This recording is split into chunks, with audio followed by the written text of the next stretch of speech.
Hello, my friends, and welcome back. Thank you for being with me again today.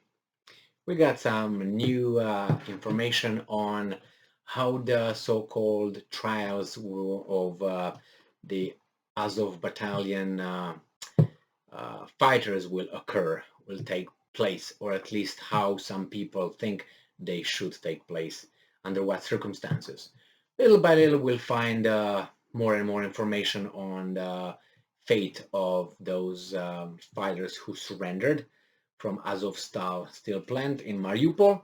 So we have an article here with a gentleman who is having a very interesting opinion on the matter. So this article comes from Reuters, May 24th, 2022, and this is the title. Donetsk leader says Azovstal fighters trials to be open to Western representatives.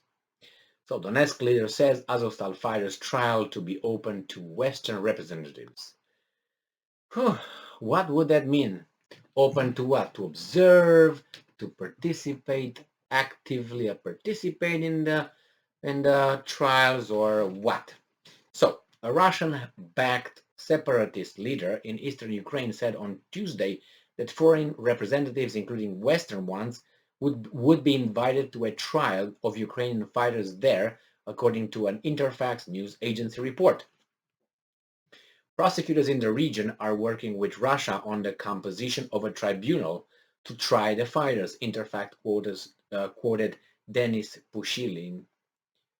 And Denis Pushilin, head of the breakaway Donetsk People's Republic, which Russia recognized 3 days before its February 24th invasion of Ukraine, as saying.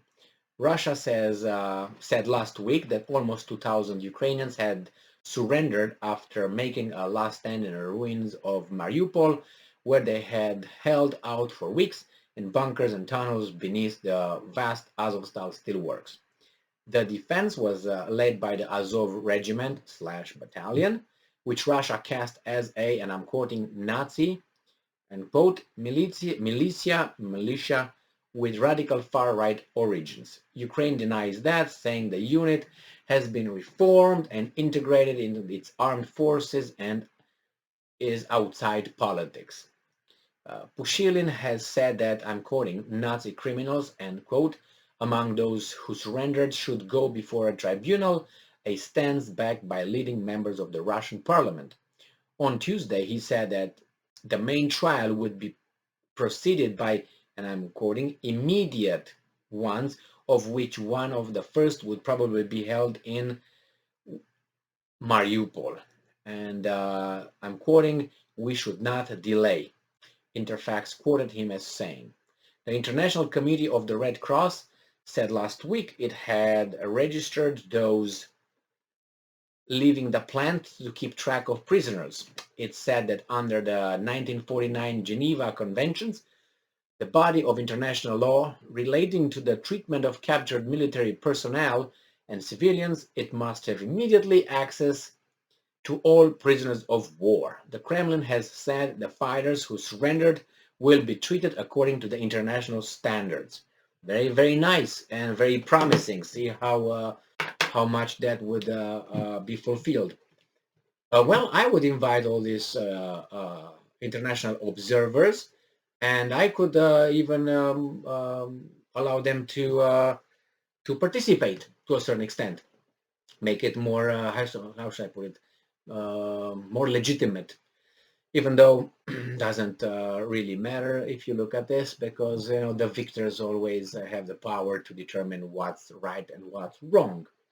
So maybe observers will come over there, and regardless of whatever the Russians will present, I suspect that they will be unsatisfied with how the court proceedings were conducted, the investigation was conducted, everything will be flawed like the Russian democracy. That's not, no, the elections of Russia are not necessarily,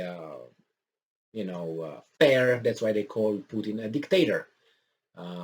Because, or maybe, I don't know, they call him dictator because he does whatever he wants, ignoring Duma, ignoring his advisors, ignoring his military personnel, Whatever, man, they know better.